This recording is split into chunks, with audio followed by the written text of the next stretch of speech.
Hello, नमस्ते. मी विनोद नाईक पुण्याहून आलो आहे आणि पुण्याहून पुण्याला आलो आहे असं म्हणायला काही हरकत नाही, कारण हे अगदी पुण्यासारखं वातावरण आहे. उज्जैनला आलो आहे मी आशा नॅचरल होममध्ये.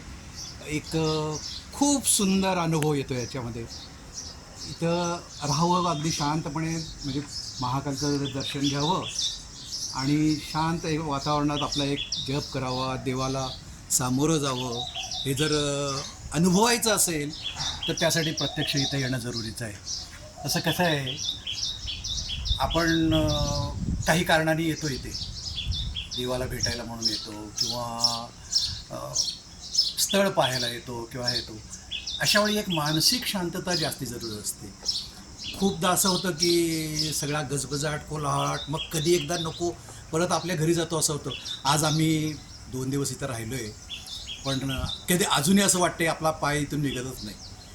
शेवटी काळवेळेचं बंधन आहे.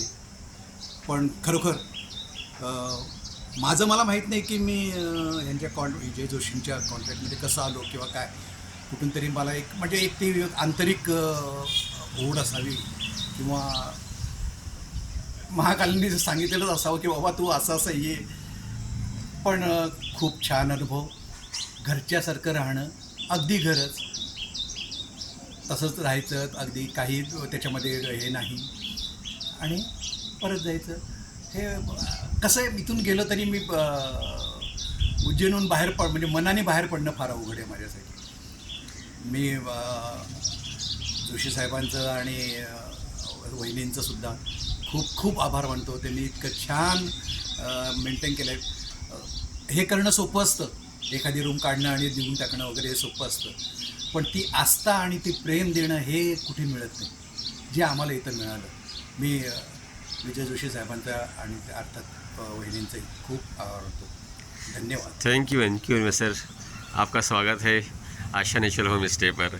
और आइए और सभी लोग आइए, पूरी फैमिली आइए। जी जी, अभी बिल्कुल अगले समय तो हम लोग हमारे फैमिली के साथ आएंगे। हाँ। वो भी बहुत दूर नहीं होगा, 2-3 महीने ही आएंगे। अरे वाह। बहुत सारा धन्यवाद। Thank you.